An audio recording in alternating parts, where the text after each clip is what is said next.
Dr. Rupal Shah today, who is a doctor of national and international fame, especially in refractive surgery. And apart from the great accommodation that she is also an amazing human being. And if you talk to her patients, they will tell you what a godlike persona they have of her, and they are so attached to her. And she not only clinically treats them, but she treats them holistically.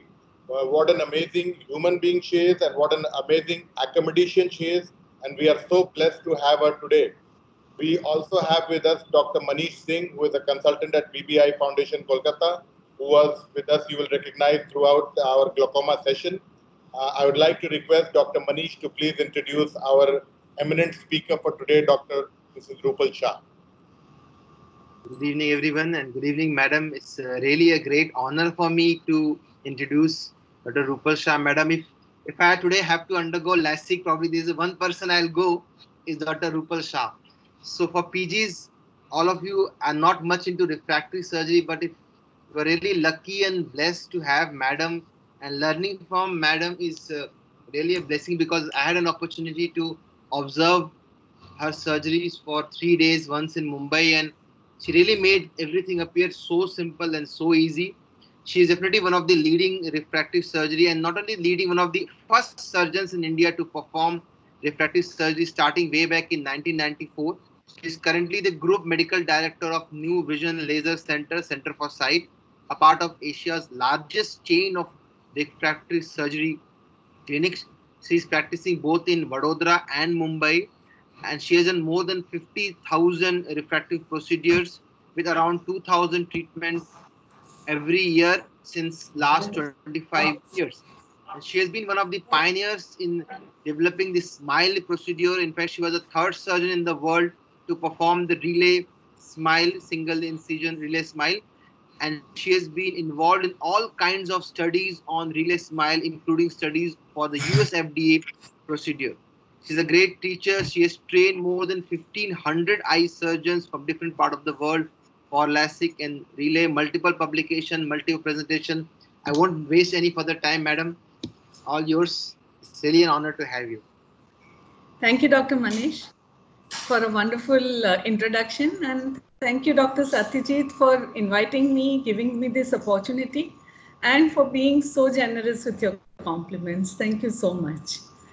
So without much ado, I think we should go on to the main topic, which is refractive surgery. Before I share my screen, so I would be sharing my screen now.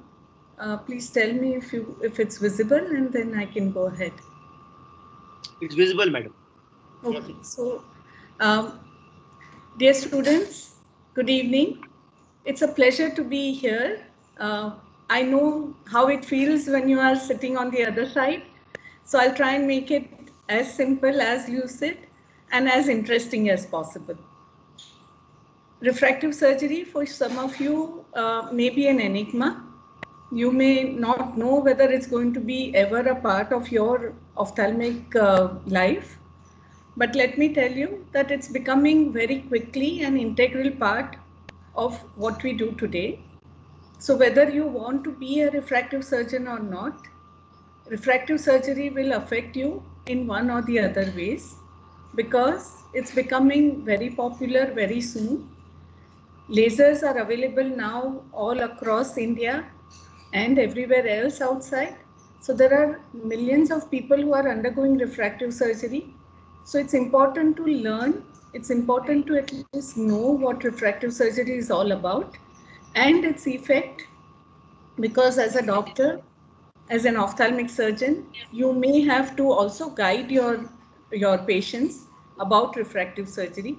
So if you are well informed, then you will be able to also give them the correct information.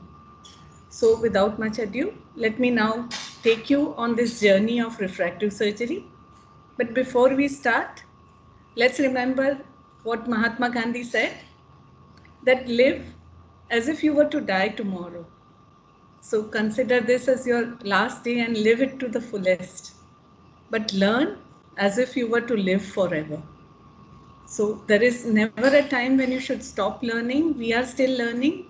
And Learning is a process which is going to go on for life. We should also thank people like Dr. Satyajit Singh, who is really providing a platform like this for all of us to learn and to teach. And teaching, believe me, also makes you learn. So I thank you all for this opportunity. I'm going to be talking about corneal laser refractive surgery. And you can see here the Himalayan range. The point that is marked there is called Kinnar Kailash. It's a peak which is devoid of all snow, and when we were on our trip near to Himalayas, we could actually capture that peak. The idea behind putting this here is that we have to try and reach some of these peaks in our career, and we are beginning with the small step of 1,000 miles today. So I wish you all the best in your future endeavors. What we are going to discuss is a little bit of history of lasers in refractive surgery, the development of the excimer laser, important landmarks in this area, the basic principles of laser refractive surgery, the different techniques of laser refractive surgery, current status in this field, and a little bit into the future. And you'll be surprised to know that as far back as in 1950, such crude attempts were made on the cornea in order to get rid of glasses. So from the time that we had discovered glasses, people were looking out to find ways to get rid of them. But of course, these attempts failed because, as we know, if cornea is not dealt with nicely, then it can lead to scarring. And these crude attempts really had to be given up because they led to a lot of scarring. So when different types of lasers were introduced, people tried them on the cornea in order to achieve the same aim. The ones worth mentioning is a picosecond YAG laser, which was used for its photodisruptive property to create incision or excision on the cornea. For a while, carbon dioxide laser was used for thermokeratoplasty, but since carbon dioxide laser is not easy to control and it would lead to a lot of collateral damage, holmium laser, which also could do thermokeratoplasty, was used for laser thermokeratoplasty. This holmium laser would cause coagulation of the collagen tissue, and it would be used for treating small amounts of hyperopia and to treat presbyopia by creating mid-peripheral shots into the cornea. This would cause shrinkage of the connective tissue, and it would lead to something like a purse string effect. And this would make the center steepen a little bit, which would then be able to correct some amount of hyperopia or presbyopia. The problems with these lasers were that they suffered from imprecision. So instead of sometimes doing good, they would in fact do harm to the cornea because it would cause irregular astigmatism, and they also suffered from lack of control. So the effect was not as what we had always desired. The worst part was that there was collateral thermal damage to the surrounding tissue, and therefore these lasers were given up quite early on in life. And when excimer laser came into being, another exciting wave started. And this is because excimer laser has very special properties. You would find that an excimer laser, when it falls on any tissue, the intermolecular bonds between cells break and those cells evaporate into thin air. So this property of excimer laser allowed it to work on the cornea very effectively. The trench which would form would be very smooth and edged. There is no collateral thermal damage, and therefore it leaves behind a very smooth surface. And today, the control of shape and pattern of tissue removal is very easy. So excimer laser has evolved to a point where it is able to work very effectively. This is how predictable an excision of tissue it can do. So you can see such a sharp, nice cut that it can produce. And if I don't know if you can appreciate the edges here of the incision, you would find that the cells which are close to that incision are as normal as any cell which is away from it, and thus proving that there is absolutely no collateral damage due to heat. So it's called a so-called cold laser, but it's not really cold to touch. It just doesn't cause any thermal damage, and therefore it is known as a cold laser. This is an electron microscopic picture. It shows how smooth a surface it can leave behind. And if you can recognize what body part, what body tissue this is, it's a human hair. So you can actually make such precise shapes and patterns even on a human hair, which can be as thin as 5 or 10 microns. So this is something which is very characteristic of an excimer laser, which allows it to work like a superb tool, taking layer by layer of cornea and without causing any scarring or any side effect.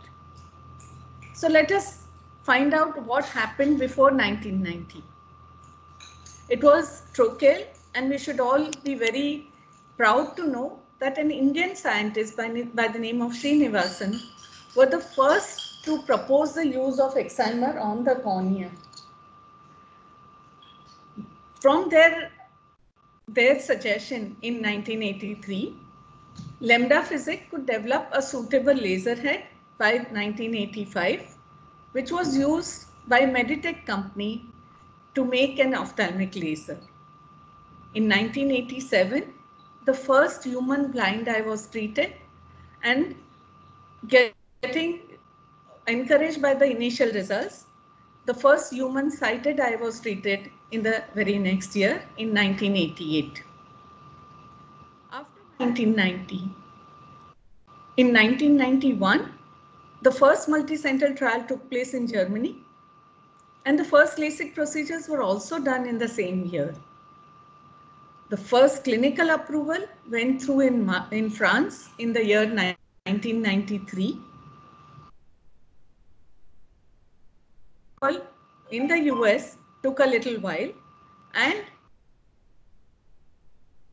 in 1995, the Summit laser was a broad beam laser, and the approval was given only for treatments up to -6 diopters,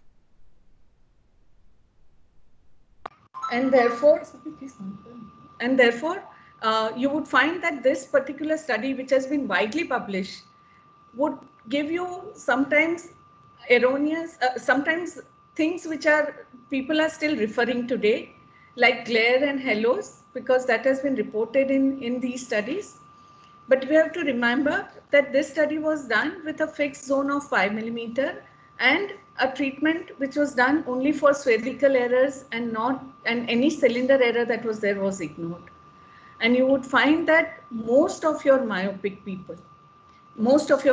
patients would have some amount of cylindrical error in them, and therefore if you don't treat them, they are not going to give you a standard result. The US FDA approval for myopic astigmatism was given to the Vissec laser in 1997. But let me tell you that Europe and in India also, we had started doing astigmatic treatment and hyperopic treatment much before this. So in that sense, Europe and India were much ahead than the US in terms of refractive surgery, and that trend has still continued.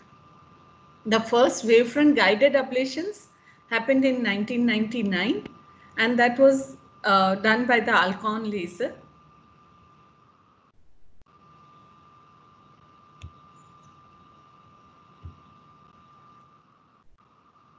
Femtolasic was introduced as a safer and more predictable alternative to LASIK in the year 2002. And that changed the whole scenario, because with LASIK procedure, the main concern for people is safety. And microkeratome LASIK, however, have some limitations in that regards. And it is not always in your control because it's a mechanical instrument. So once femto laser came into being, it changed the whole scenario and the lasers became more advanced, they became more predictable, and the advent of wavefront guided techniques and more understanding, more instrumentation, more experience also led to development of safer techniques, safer ablation profiles, and sometimes today you would find that people can see even better than what is possible with the limitation of their glasses or contact lenses. So today refractive surgery stands tall, safe, and it's something that is given really proven itself over a period of time. In 2010, the latest blue-eyed boy of refractive surgery, which is SMILE, got a clinical approval, and this again is a paradigm shift in the field of refractive surgery. So there are a lot of jargons and alphabet soup, so to say. The laser refractive surgery has gone through RK, PRK, LASIK, femtosecond LASIK, SMILE, and let's try and sort all this jargon out today. But the key to laser refractive surgery is corneal reshaping. And that is because cornea contributes to 2/3 of the refraction of the eye. So if we can decrease the convergence power of the eye, even by small amounts, we can correct myopia to a great extent. Today, we use the excision power of the laser to flatten the central cornea to correct myopia. And how does that happen? This is the simplest way in which you can make it, you can understand. There is an iris which was there in the older lasers, which would close step by step.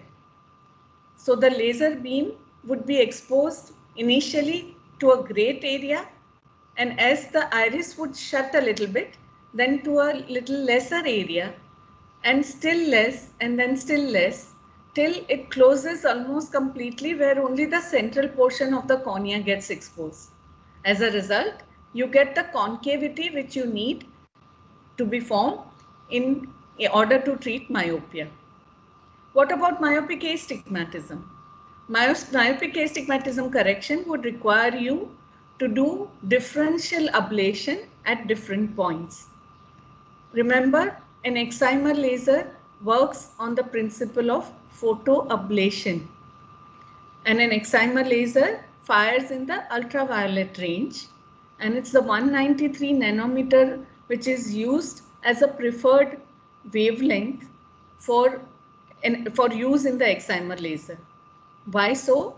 Because this particular wavelength gets completely absorbed within the cytoplasm of the cells, which is known as the nuclear shielding effect. So even though this particular wavelength is in the ultraviolet region, you would find no carcinogenicity, no mutagenicity, and therefore it's a very safe laser to be working with on the cornea.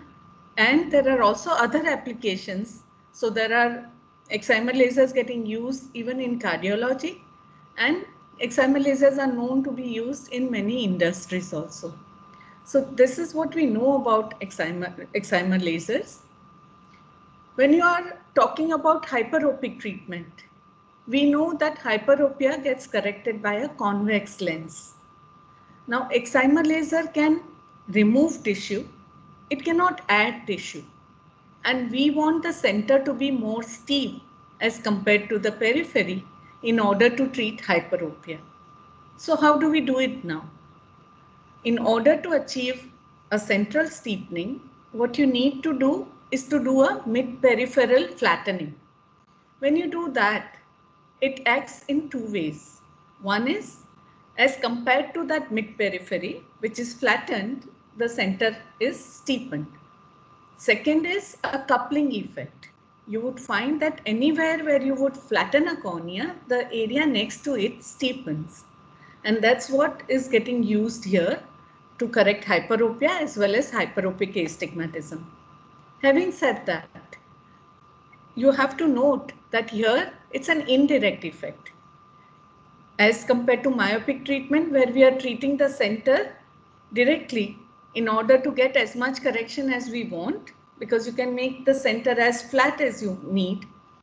In hyperopia, you are treating the mid-periphery in order to achieve the effect in the center. So there is a limit how much you will be able to correct hyperopia.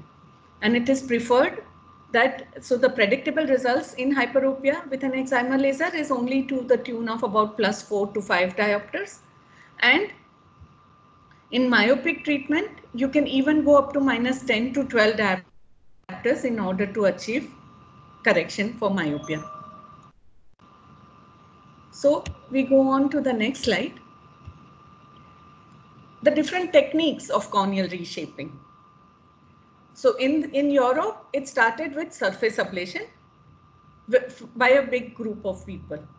But at the same time, people also did LASIK around the same time.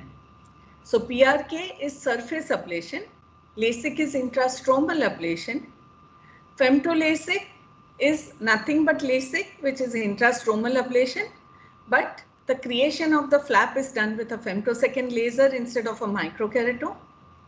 And SMILE is the latest addition to this family of corneal refractive surgery, which is small incision lenticule extraction. And let's look at each one of this separately. So photorefractive keratectomy, or PRK, or in its many different forms, they are all surface ablation, and I'll explain to you the different terms as we go ahead. Basically, in this particular technique, which is surface ablation, we need to remove the corneal epithelium. Now, this is understandable because if we do any reshaping through the epithelium, then epithelium has a capacity to reform. So any effect that you would do on the epithelium is going to go away. So we need to somehow go beneath the epithelium. So one way to do it is to do it on the surface. By removing the epithelium, laser shaping is then done on the stroma through the Bowman's membrane, and then we allow the epithelium to regrow. Now, once you've done that, I'll just show you a procedure. So you have to mark the area in which you want to remove the epithelium. Now, epithelium can be removed by several different techniques, and depending upon the technique that you use to remove the epithelium, surface ablation has a different name. Here, I'm using a very blunt instrument like a hockey stick knife. You can even use a Tux knife or any blunt instrument in order to remove the epithelium.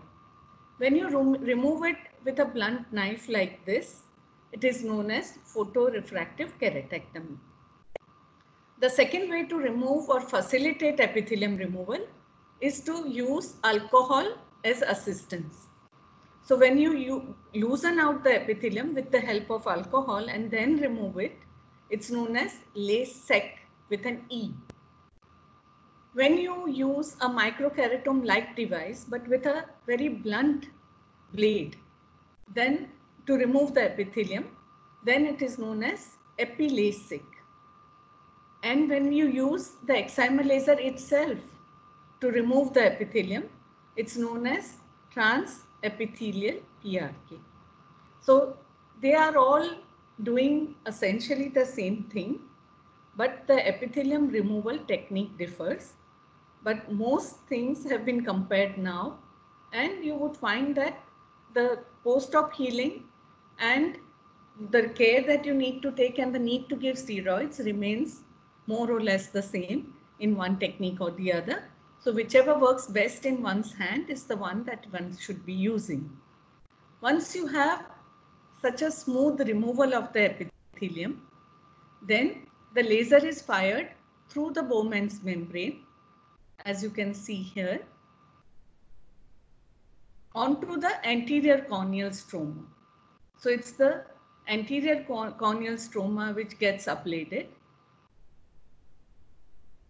and you get a reshaping on the stromal bed.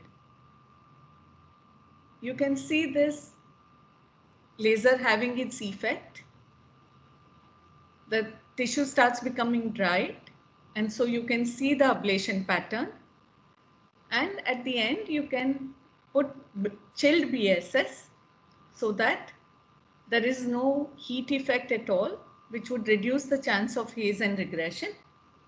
And this is then followed by either putting a bandage contact lens or by patching the eye if you're going to do a unilateral surgery. Some people at this stage also like to use mitomycin.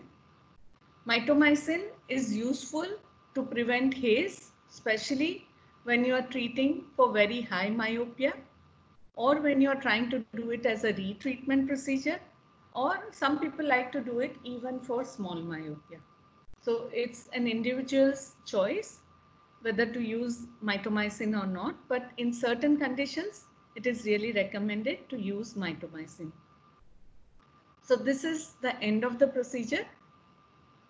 Now you would find that it's an elegant and accurate procedure, which is still used to correct refractive errors. But patients suffer from intense pain on the first day because there is deepithelialization and the nerve endings are exposed. Also, the visual recovery is delayed as compared to LASIK treatment.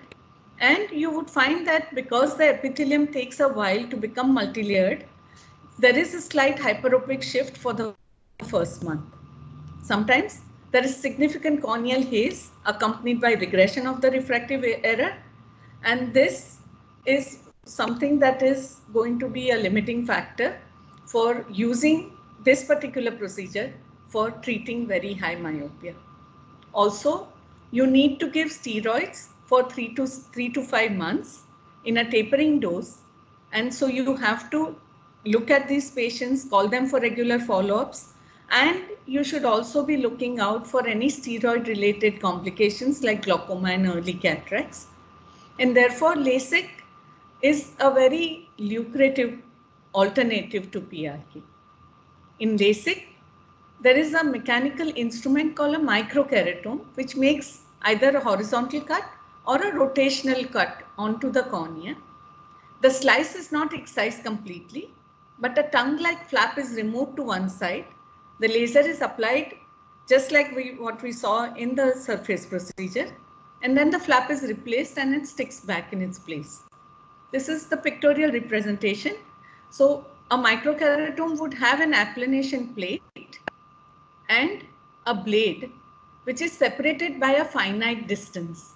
And it's this distance from the plate to the blade is what determines how thick the flap is going to be.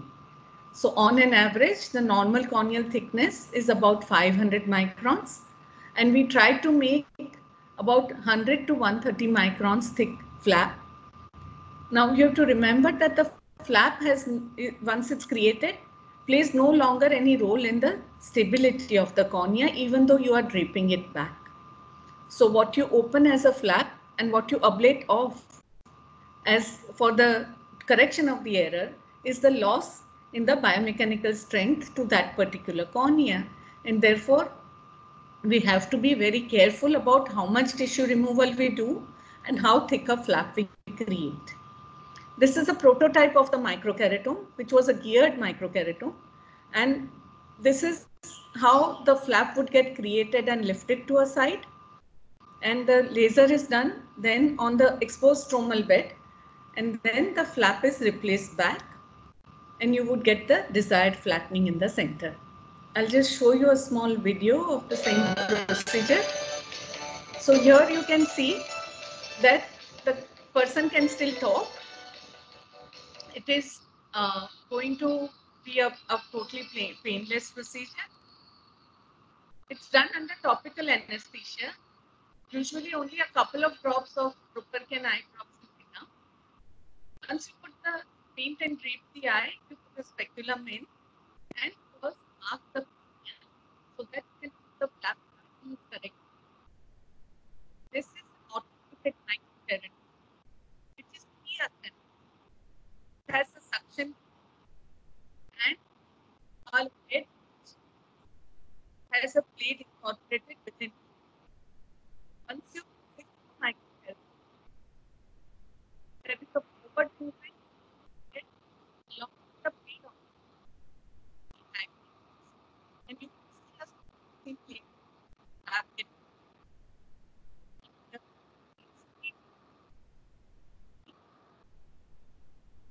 Once you try the bed, fire the laser. This particular laser has complications with the back with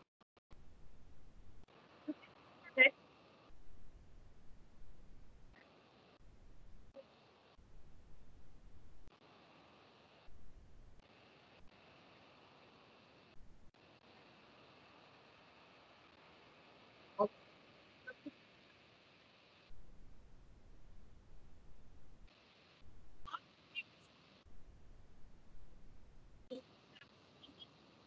Actually when the laser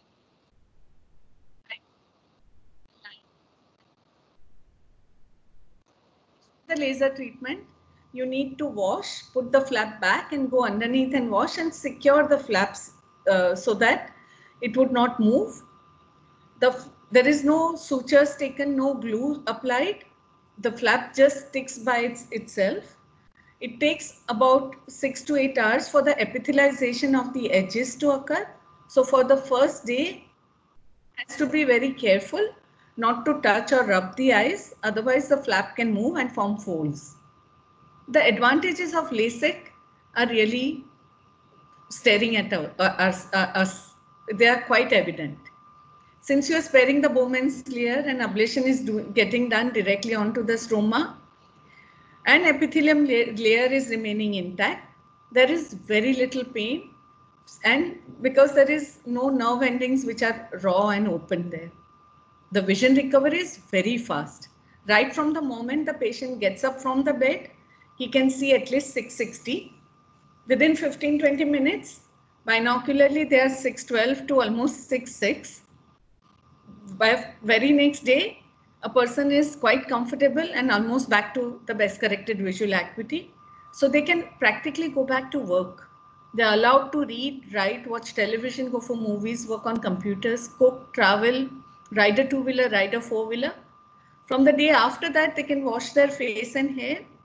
But for the first couple of months, especially in a microkeratome LASIK, they should avoid rubbing, splashing. They should not go for swimming, no eye makeup, and wear something protective outside, because otherwise the flap which is just sitting and anchored there can move, it can form folds, and that can cause a loss of best corrected as well as uncorrected visual acuity quality and quantity. The advantage of LASIK is also the smaller wound healing response after LASIK, leading to lesser chance of haze and regression even in high myopia.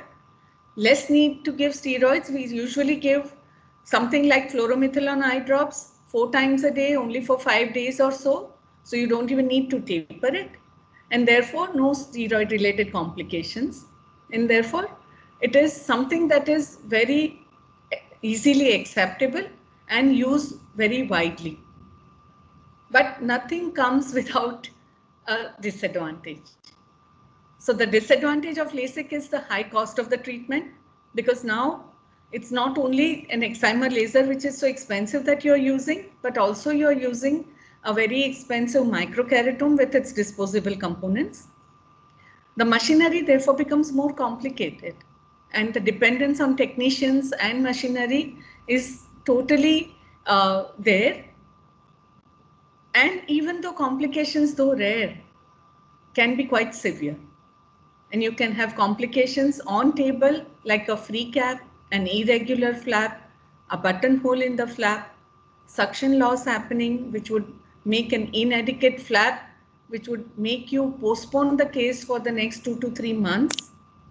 Even post-operatively, you can have DLK, you can have epithelial erosions, you can have flaps getting displaced, and complications of a LASIK procedure can be a 1-hour talk by itself. So I'm not going to go into the details of it, but you should look up because that can also come as a question in the exams. Since the success of a good LASIK procedure is quite dependent on the flap formation, the latest advance in LASIK is, instead of using a mechanical microkeratome, is to use a femtosecond laser instead. A femtosecond laser, if you all don't know, how much is a femtosecond?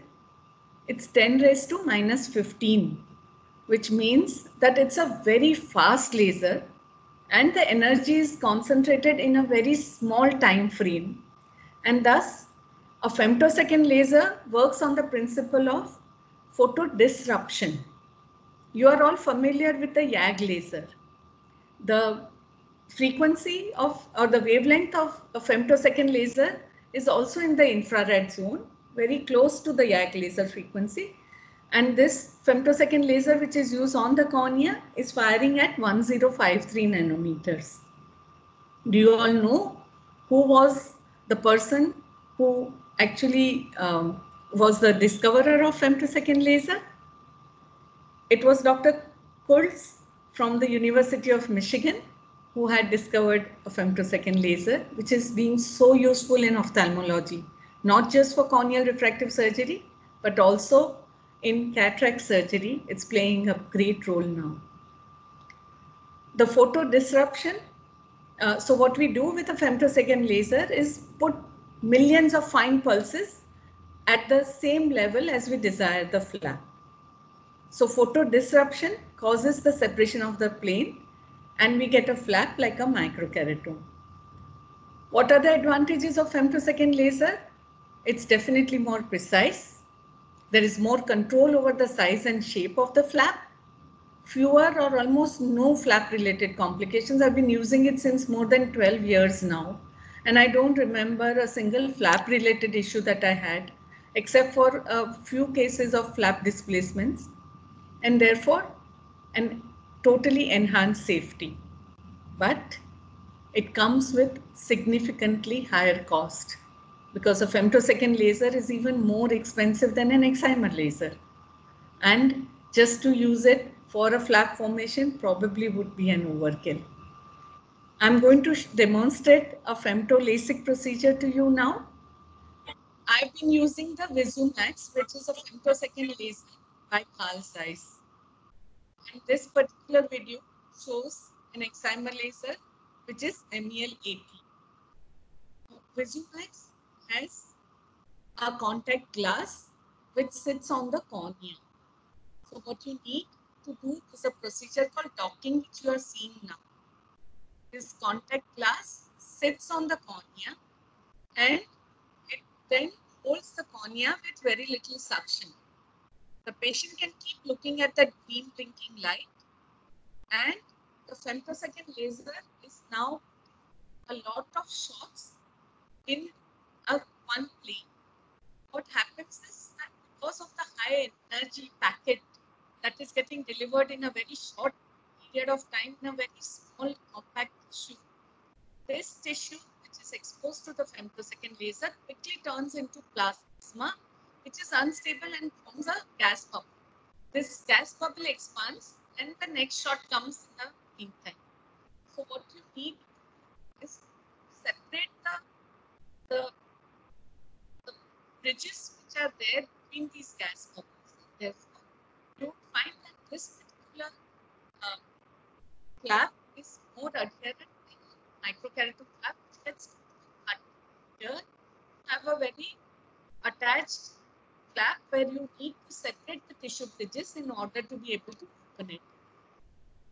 Once you open the flap, the laser treatment is done on the surface, just like a normal what you saw in the LASIK procedure, and then the flap is replaced back. That's how the femto laser would work. You can see the laser getting fired on the surface of the laser, of the stroma. I don't know if you can notice, but if you look at the edges, you see two lines. So when you make a femtosecond laser flap, you can actually have overhanging edge into which the flap goes and fits in, which creates lesser chances of the flap to get displaced. So it fits into the groove, like the fingers would fit into each other when you try to hold hands together. So this is the advantage of a femtosecond laser. But also this heals much faster, but takes 2 to 3 months. For a microkeratome flap to heal, where it takes only a month to heal. And the chances of any complications really go down. So it has made LASIK a very, very desirable and safe option. The mechanism of functioning of femtosecond laser is that the high intensity laser light induces tissue disruption. A layer of narrow tissue disruption spots create tissue incision, and remaining tissue bridges can be separated with a blunt instrument, as we saw right now. The tissue disruption can be reduced to submicron volume with very precise focusing and a very sensitive energy control, which most of the femtosecond lasers available today have been able to achieve. This gets us to the next procedure, which is SMILE, or small incision lenticule extraction. Now, as I told you, a femtosecond laser to be used only to create a flap may not be feasible for most of us here, because it's an expensive instrument. Also, you need to pay to the laser company per use of the laser. So every time you are using the laser, there is a cost involved. And therefore, we ventured and found out whether we can also make use of the same femtosecond laser's precision in order to complete the entire refractive procedure. And I'm happy to say that I got this opportunity to study the SMILE procedure in its infancy. There were only 250 eyes done in Germany. I got a chance to do the next 1,000 eyes 12 years back. And this, I could in fact suggest changes, and along with other people's input, it has today become a new paradigm for performing refractive surgery. What SMILE involves is cutting a lenticule within the corneal stroma. So you are not ablating off the tissue, you are actually carving out a lenticule in an intact cornea using femtosecond laser, and then you can remove this particular thin tissue of the cornea through a very small incision, and the cap, and not a flap which gets formed, sits into that gap that you create by removing that tissue from the interface, which gives the shape to the desired shape of what you need for the refractive error correction. The dimensions and shape of the lenticule conform to the refractive error to be corrected. So I would briefly describe you the surgical steps of the SMILE procedure, along with showing you a small video which would make you understand the procedure better. Again, the same femtosecond laser as we used to create a flap is getting used. And you can see the first pass of the laser, which happens more posteriorly, which is forming the posterior part of the lenticule separation from the underlying stromal bed. This is followed by a side cut, and now you are seeing a second pass of the femtosecond laser happening more anteriorly, followed by a small incision. So what we got are two passes of the laser, which are the shape is confirmed by the amount of error that you need to treat. This two planes then need to be dissected out. Here I am dissecting the anterior portion, the plane which is anterior to the anterior part of the lenticule, and now I am in the posterior part of the lenticule. So once you have separated the whole lenticule, it's a tissue which is separated both from the upper part as well as the lower. That free tissue then can very easily be grasped and removed through that pocket. So this is actually making the cornea smile back at you at the end of the procedure. So what are the advantages here? The advantage is that it's a single laser solution for refractive surgery. There is no flap and therefore no flap related issue. Takes less time than femtoLASIK because you don't need to change stations. You don't need to make the patient get up from a femtosecond laser and make them lie on an excimer laser. There is a very small incision. So there is less tear film disruption because you are not cutting out 30 millimeters of nerve endings, but only 3. And it is also promising a better biomechanics because the cap is still in connection with the bottom and you are not separating out like a flap. The most remarkable part about SMILE that we have also noticed right from its infancy is the high precision and the absolute stability of the results. We are right now studying 10-year follow-up and we already have quite a few number of patients who have come back. And even though those lasers were quite new at that time with no nomogram adjustment and the technique was new, we were still evaluating, we were still learning. Still, we are finding today very happy patients with the highest accuracy and stability of results. And therefore, it's a procedure which is definitely going to be the procedure which is going to be a procedure of choice in future. So where do we stand as regards corneal refractive surgery? If you talk about present status, the results for low to medium myopia are excellent. So if you find somebody even as low as 1 diopter or 0.75 diopter doing it for a career purpose to as high as about 8 to 10 diopters, you would find that the results, if everything else in the cornea are fine, are really excellent and you would have a very happy patient on hand. You would find that significant amounts of astigmatism can also be treated even on the hyperopic side. We've been able to treat up to +4, 5 pure hyperopic cylinders also. LASIK is a reliable technique in treating high myopia.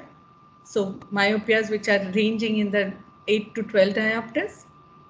Hyperopia can also be treated, though in general, the results have limitations. You should also realize that there is limitation in treating errors more than -12 and errors more than +6 diopters. And this is because cornea has a limit to what it can mold. And the limit just doesn't come from the thickness of the cornea. It comes also from the moldability of the cornea. And you would find that any cornea likes to remain within the physiological limits. So the steepest that a cornea is present normally is around 49 to 50 diopters. And the flattest that you would find normal cornea is to the tune of 37 or 36 diopters max. And the cornea likes to be within this physiological limit. So if you try to treat too much on the cornea, you would find regression of effect. And more than that, you would also find that there are aberrations induced, which reduces the quality of vision. You would find that after an initial dip, PRK or in its many forms of surface ablation is also a very viable technique for low myopia, and it can work very well in certain special situations like Bowman's dystrophy and in people in whom you don't want any sign of any refractive error being corrected. Also, people in contact sports would probably be better off doing either a surface ablation or a SMILE, where there are no flap which is going to move with such contact ablation, contact sports or a very high force which is probably be present to them. Having said that, NASA has also approved femtoLASIK for the astronauts. So LASIK as a procedure has stood the test of time. And today we have even better options. An advanced PRK where you can also do topographic linking in order to remove those small surface errors, which can then significantly improve the quality and quantity of vision. And SMILE, which is actually combining the best of both worlds.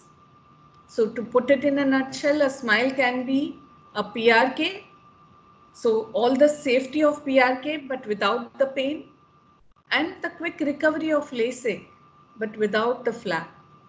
So it's the best of both worlds. So we have today a bouquet of available techniques, and whatever applies best to your own patient is something that you should be using. And I would like to end by this quote by Vila Kether. She said that there are some things you learn best in calm and some in storm. I know that we are in the storm of COVID right now, but you see the silver lining to it, that we are able to still learn. And thanks to the effort of people like Dr. Satyajit, who's actually making it possible for you guys to learn in such a superb way. I thank you all, and I invite you all to visit our Baroda Center to have a first-hand view of refractive surgery setup. Thank you. Thank you, madam. I think it was a very lucid and very practical presentation. We have some interesting questions. I think the first question by Dr. Kapil is already been answered, but I'll still ask the question. What is the cutoff value for refractive error for refractive surgery? So what is the cutoff you use in different types of surgery? Am I visible? Yes. Yeah, ma'am, you're visible. Okay. So initially, the cutoff, there was no cutoff. So I know that people have also treated some 20 diopters. In fact, one of the refractive surgeons, the original ones, also told me that he had treated up to 28 diopters, which is really an overkill. So today, with the advent of better alternatives like ICL and presbyopic lens exchange, a corneal refractive surgery should be limited to errors lying between, say, +4 diopters to -10 is what I follow as a limit. Sometimes I go to up to -12. But beyond that, I don't prefer to work on the cornea, simply because you may be distorting the cornea too much, and this would lead to a lot of aberrations and a loss of quality of vision. And therefore, you should be very careful about what you do on the cornea and not try to be overzealous.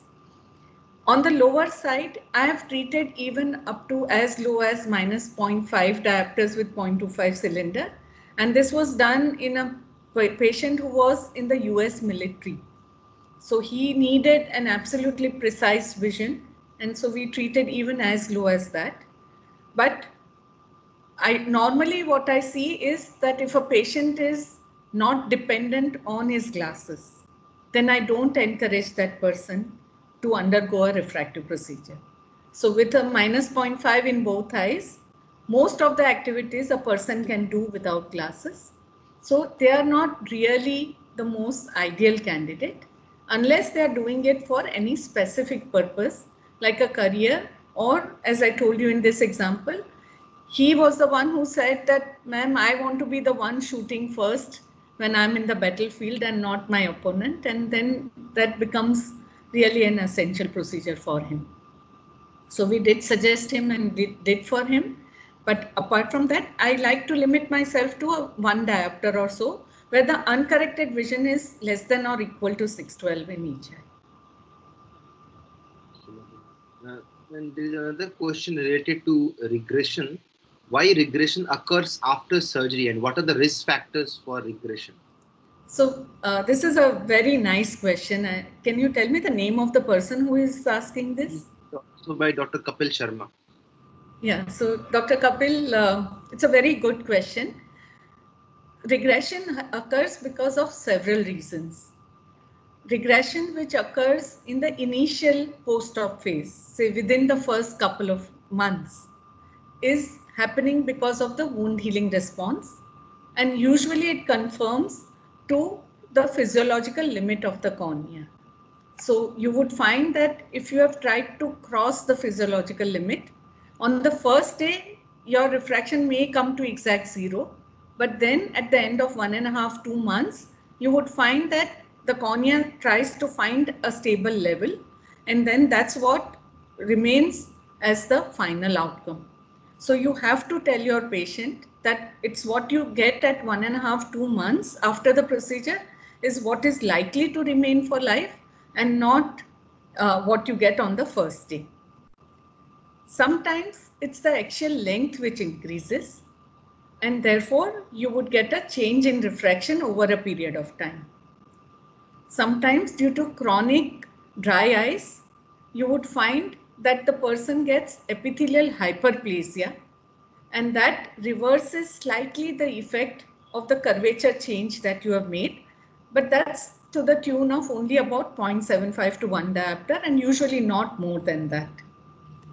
If you find a person coming back to you after a year, 2 years, with 1 diopter, 2 diopters, if it's there in both eyes, then it's more likely to be either an axial length which has increased, or it's because the person has a wound healing response which was abnormal, or because there is epithelial hyperplasia. If you find that a person comes to you after a few years, then instead of just going ahead and doing a retreatment, it's a good idea to evaluate this person completely. He could be having ectasia, he could be having lenticular changes, he could be having epithelial hyperplasia, or that could be some amount of regression of effect because of the wound healing response itself. So you have to evaluate all the possibilities, treat it as if this is the first time that the person has come to you, do topography, pachymetry, dilated examination, retina, if possible an A scan. If you have done it before, you can also compare it with the previous one, and then decide whether you want to do a retreatment depending upon how much tissue you are left with, and whether there is a possibility, physiological possibility of still molding that cornea any further. But that too after checking for stability of refraction for at least 3 to 6 months after the person comes to you for the first time after that. Why re-smile should not be performed? Okay, re-smile can be performed, but wherever you have, say, to do a smile over a smile, sometimes it's difficult to achieve the same cap as before, because there would be a gap of about 3 to 5 microns. So if you know exactly how much cap you had made, and if you have an ASOCT to tell you what depth it is at, then you can use the same as the cap and form your base alone and stop at the side cut portion. So you make only the posterior cut and stop after the side cut, and don't allow the anterior cut to happen again. And then you can treat smile as smile.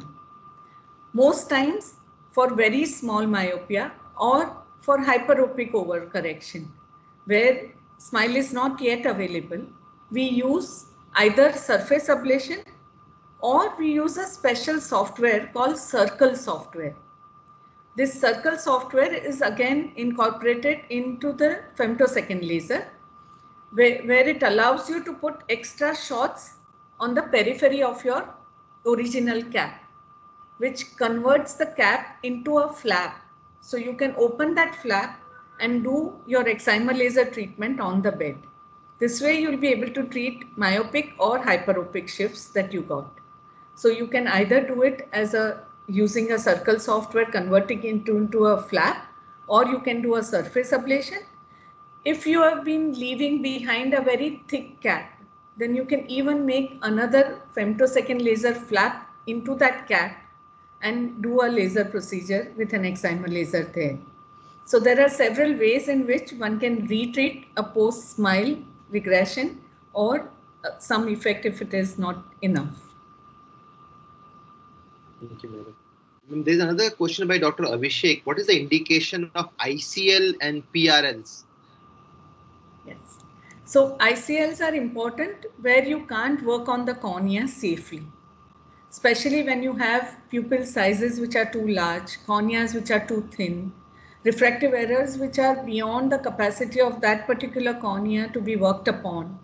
Then, and if you have all the criteria that you have to meet with to do a good ICL procedure, including the depth, the anterior chamber depth, and a possibility of not having any problems by putting the ICL in, then these are the indications for doing an ICL procedure. So I've been doing ICL since about 10 years. I find that I'm more comfortable working on the cornea. So as far as possible, I like to go on the cornea wherever the cornea is allowing me to do a good procedure without any compromise. But the moment I find that my corneas are going to be compromised because of the procedure that I'm contemplating, then I like to go and do an ICL. And which surgery gives least post-refractive ectasia? So if you ask me in order, then PRK probably is the safest, because chances of having reducing the biomechanical strength of the cornea is the least in PRK. Why? Because the epithelium is going to be in continuation with the stromal layer. So the entire cornea now plays a role in the biomechanical strength. So PRK first, then SMILE because the cap is in connection with the bottom, then femtoLASIK, then microkeratome LASIK would be the order in which your biomechanical strength would be least affected. Having said this, I would still stress that if you find that there is a form frustic keratoconus, it's not good to do even a PRK procedure in this particular cornea. So I would not like to touch a cornea which has even a doubt about it being keratoconic, either right now or getting into keratoconus in future. Okay, ma'am. And then there's another question, ma'am. It's a technical question. How to calculate stromal ablation depth? I think it is there in the machine, isn't it, ma'am? How to calculate the stromal? Different machines would give different stromal ablation depth depending upon the profile that you choose. So there are different profiles in which you can remove the tissue. There is a tissue saving profile which you can use for doing retreatments where you use the least amount of tissue. There is topo linked profile where you take off that extra little microns to remove the irregularity on the surface. There is a wavefront optimized treatment where you would be using more amount of tissue in order to retain the prolicity of the cornea, but that is the profile that is to be preferred for all your patients, because that's going to induce least amount of higher order spherical aberrations which can lead to glare and halos and night vision issues. And there is a wavefront customized profile which can lead to even greater amount of tissue ablation. Plus it will also depend upon the optical zone size that you choose. So depending upon the machine you use, the optical size that you choose, whether you're treating astigmatism along with it or not, and which profile you are choosing, you would have a different ablation per diopter. And it can range anywhere between 12 to 16 to sometimes even 18 microns per diopter. Having said that, you are not going to have, so if you're treating one diopter and it shows 18 microns, all 18 microns is not getting used in creating that one diopter profile. What happens is that the cornea has an initial corneal hydration which gets tackled by the first few shots. So when it says 18 microns, it's not actually ablating of 18 microns. And it does not mean that that particular laser for 10 diopters will take away 180 microns. So you should look at your laser that you are working with and find out how much per diopter approximately gets removed, but it is in the range of 12 to 16 microns per diopter, roughly speaking. And we often get patients of around 24-25 year age very keen for refractive procedure because they don't want to use glasses. but somehow the power keeps changing. Like there are some patients where every 6 months or a year there's a 0.5 or 1 diopter change in these type of patient. What suggestion you give? So Manish, this is again a very big question. There's a particular age you would not find any changes in your brain at all. In fact, it's been recorded that 2 to 3% of normal population gets a change of refraction for no reason at all. Even if nothing has been done, just the process of growing up changes their refraction. So there is no set limit after which you would not have any change of refraction whatsoever, and you can't swear and say that. But when we are talking about an age limit, it's because we are mainly focusing on the axial myopia. And you know that axial myopia increases with the increase in height. So not all myopias or not all myopic patients need to wait till a certain age before they can do a refractive procedure once they cross the legal age of 18 years. So if somebody has a low myopia, say minus 1.5, 2 diopters, it's usually not an axial myopia. It's going to become steady much earlier on in life. And if they want to do the procedure for career purpose, for most of the military or maybe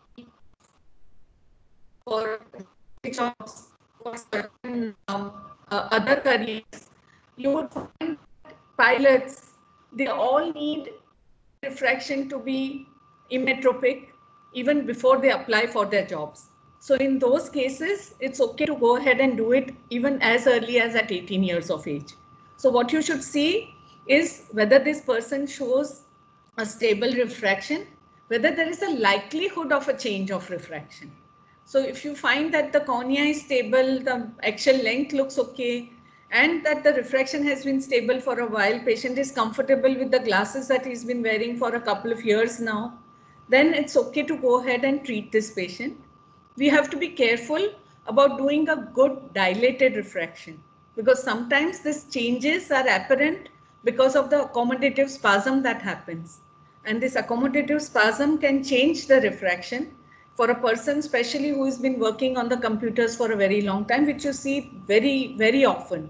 All these software engineers who have been working for hours together without taking breaks, they do show some amount of accommodative spasm. And so it's very important to do a thorough examination, see whether there is a potential of changing the refractive error and the need for doing that procedure at that particular time.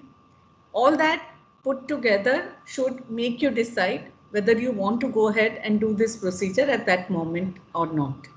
Because if you make the patient wait arbitrarily till they turn 25, they've missed their boat and they will not be ever able to join the Navy or the Army.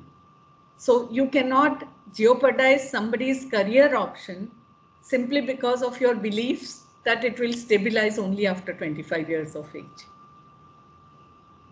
So you have to be practical as well as sensible in deciding when you want to do the procedure. There's another question about what is trans-PRK and a little bit about trans-PRK. Trans-PRK is when you remove the epithelium with the help of excimer laser and allow the same excimer laser to do the reshaping also. So the epithelium removal as well as the reshaping in a surface ablation, when both are done with an excimer laser, it's known as trans-epithelial PRK or trans-PRK. Thank you. And what is coupling ratio? So when you actually do some amount of flattening on the cornea, you would find some steepening happening just next to it or adjacent to it, and this is known as a coupling effect. So that's what you would notice even on the cornea. And what are the chances of presbyopic correction in future after refractive surgery? So presbyopic correction can be done even with corneal refractive surgery, and there are several ways in which one can do this. The most common form that I have been using for corneal refractive surgery is known as PRESBYOND or blended vision.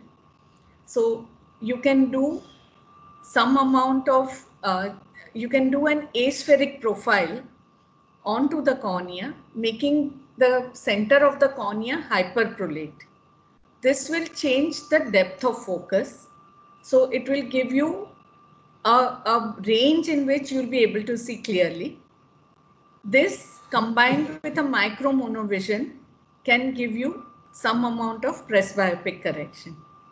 Mind you, all presbyopic correction options that are available, whether on the cornea or in lens base, are all a compromise, because they would have one or the other form of compromise. Either you would have some loss of distance vision, you would have some glare halo issue in multifocality, or you would have limited range in which you'll be able to see, and it's not always binocular that you would get.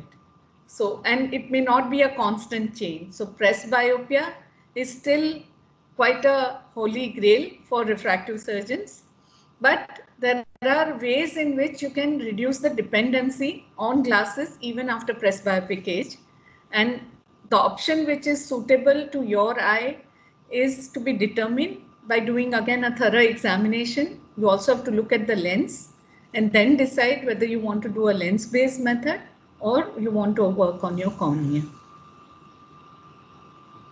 Last question, what is the importance of mesopic pupil diameter in refractive surgery? Again, a very important question. You should measure the mesopic pupil diameter in whatever way you can. So there are pupillometers which will give you the pupil size. Abrometries done in mesopic environment will also give you these pupil size. The modern instruments like CERES, Pentacam also gives you some idea about the pupil size. If you don't have any such fancy instruments, then you can take your patient in a dimly lit room, and with your retinoscope also you can make out how much is pupil dilating roughly and decide the pupil diameter. Once you have that, you have to remember that there is something which is known as a Stiles-Crawford effect, which says that beyond 6 millimeters, the rays which are entering the pupil are not hitting the cone directly but at an angle. So they have very limited effect on the vision per se. So unless you have pupils dilating to 7, 7.5, where the physiology is adapt to it, you can safely do a 6 millimeter zone in an optimized profile, even with a diameter of 6.2 or 6.3 diopters mesopic pupil, and you would still not have any visual symptoms. Now, this is a very important thing, because if you have done a good profile, then you can in fact do a slight compromise on the pupil size. Now, on the other hand, if you find that you have very thin corneas and your pupils are not dilating at all much, then you can even go little lower on your optical zone size in order to save some tissue to be able to do give a almost complete correction. So pupil size needs to be noted in order to do such adjustment when you have cornea which is not very thick. This is the Stiles-Crawford effect is also the reason why you are getting away with only a single size in the IOL. When you are putting in an IOL, you are not really measuring how much is the pupil size, and yet it's very little that you have any visual symptoms or glare and halos occurring when you put in an IOL. Even when a pupil is dilating to 6.5 or 7, we are not changing the optic part of the IOL. We are using the same in all patients, right? How do we get away with that? Same principle. And this is all the questions we had. Just one question I want to ask you, because especially for PG is very important. The counseling part in the refractive surgery. I remember you have always highlighted the importance of proper counseling so that we give the right expectation to the patients. So just few Yeah, tips. that is such a valid point that you have raised, Manish. I think giving the counseling needs to be taking more time than your surgical procedure itself. And I like to counsel my own patients because I want to know their expectations. I want to know whether what procedure I'm choosing for them is going to meet with their expectations. And I like to give them the correct expectations because that goes a long way in terms of happiness of the patient, which ultimately is the final goal for anything that we are doing. So counseling, a good counseling, giving them totally a realistic expectations, risking them not to be undergoing a procedure is still worth rather than doing the procedure and having an unhappy patient on hand, because a happy patient will refer you 10, but an unhappy patient will stop 100. So, and it also will have a big effect on your own confidence because they keep coming. And when you see an unhappy patient in your OPD, it also makes you not do that procedure again because you would feel that it's not really giving what you have aimed for. So, especially in the beginning, be very careful when you are choosing your patients and also be careful about giving them the correct expectations before you take them up. Thank you so much, madam. It was really a pleasure listening to you. And It's such a pleasure for me. thank you so much. And I hand over the session to Dr. Satyajit, who is also always. Thank you. Thank you. Thank you so much, ma'am, for the amazing presentation that you have done. The postgraduates can just write the whole major question on refractive surgery without even reading a book. It's absolutely amazing. I have no words. I mean, I can thank you enough for your blessings and the time that you took out to bless all the postgraduates. Thank you so much, ma'am, once again. And thank you, Manish, for the amazing moderation that you have been doing and you have done today. Thank you so much. And thank you to Intas Pharmaceuticals for bringing this all together. Manish ji, who has been there with us for all these many days.